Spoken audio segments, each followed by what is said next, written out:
Welcome back to your hour. Jamie Whitfield joins us today. She's with Recovery Matters, and if you want to learn more about Recovery Matters, you can go onto her YouTube page, Recovery Matters, and you can subscribe and you can watch all of her episodes because she's got a lot to say.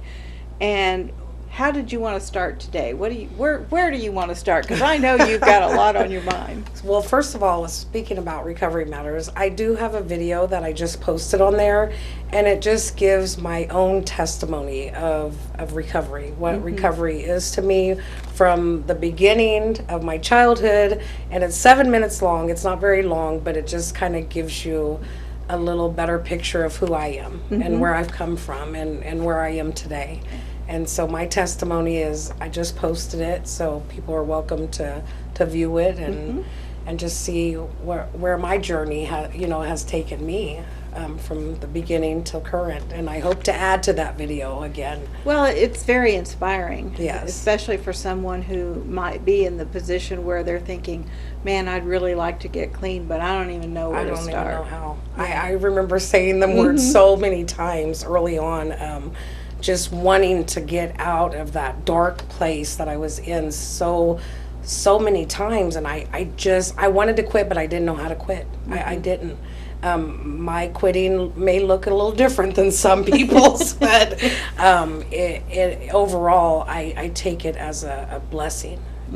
Every day, I will always consider that a blessing that I was gifted from God to be able to get clean.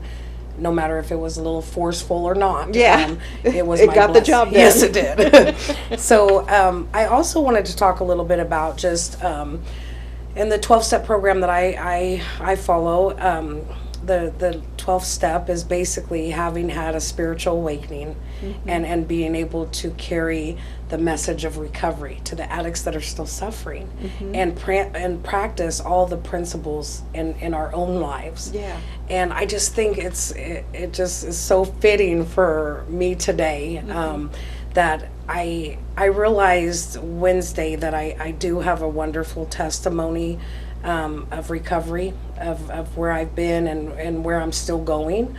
And being able to also carry that message of hope to others is so important to me. It is, and it's important. You have already touched several lives that Right. we know of. Right. Let alone those people who are anonymous who Right. might have gained a little And I just think inspiration. it's so important to be able to maintain that and not only show people what my recovery looks like, but just give them that hope and just showing even my family. I remember saying this too before, my best apology is my changed behavior. Sure. And so that statement just speaks volumes to me because I can tell someone I'm sorry all I want, but if my actions and behaviors don't follow that apology, it's meaningless. Exactly. And so I feel like I apply that to my recovery, that the best way that I can make amends with my family and society and my friends is by showing them that changed behavior, even my change of thinking, not just my actions, my behaviors by action, but my thinking has changed, my vocabulary has changed. Some days it's not as good as others, but just everything from inside out has changed. And I mean that literally too with the recovery weight, but but and that is why I come on here every week and I post my YouTube video, my segments to my YouTube channel, because I truly do. I recover loudly for those that are still suffering in silence, because I know I've been there, that person that has no hope, that has no faith, that has no higher power, that has nothing. I lost everything chasing a high. And so now though, I no longer chase that high. I chase my life. I chase I embrace my person. You get your high in other ways. Yes, now. I do. Yes, I do. And it's healthy ways. And so I have been that person that lost everything. And I know how it feels to just not being able to be even honest with yourself. Yeah. That you even have a problem. Exactly. Because Yeah. you can't change anything if you don't think there's anything wrong. Yeah, if you don't acknowledge it. Right. And Yeah. so I feel like that that's where I am today, and I'm where I'm supposed to be, and I know that there's many more things to come in my journey, and you also had mentioned, integrity. Yeah. And so, I don't know, and there again, by the way I walk and talk, it matches, and I feel like integrity is all I got. Well, yeah, because you have over the last almost 2 years, you have really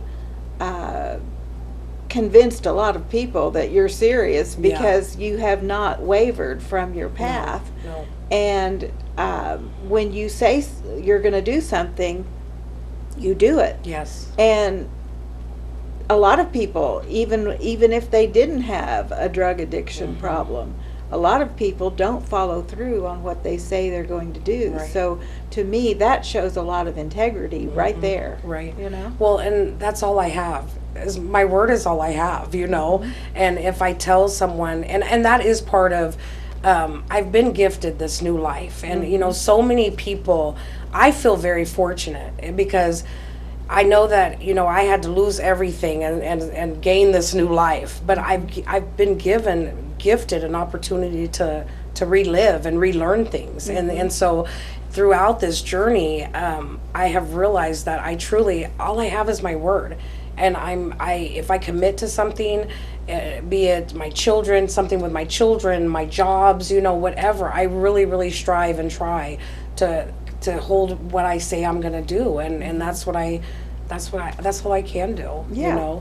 and live by spiritual principles of the honesty, the open-mindedness, the willingness, the surrendering to the fact that I am powerless over my addiction and my life had become unmanageable. And so I don't want to go backwards at all. And so I just have to keep moving forward and being able to just be honest with myself. And like you've said before, every day you wake up and make a choice. Yes, I do. Yes, I do. Because we're going to always have, there's options out there for all of us in recovery or out. And we're going to also have choices. And I choose every morning to wake up and stay clean. And some days I have to wake up and say, okay, I'm going to try this for an hour because we're struggling today. But that's real, and that is okay. Some days are not hunky-dory in recovery. It's not in anybody's life. You don't have to be in this recovery to have a bad day. Yeah. And sometimes you have to take it an hour by hour. Sometimes people have to take it a minute by minute. That's why you like your meetings. Yes, Yeah. yes indeed, because they're very helpful and they just kind of keep me grounded. And it lets me know when I hear other people's story that they got through it clean, and so can I. Well, Jamie, it's always a pleasure having you here. Thanks for joining us. Thank you for having me. And we'll be right back with Faith Martin, so stay with us.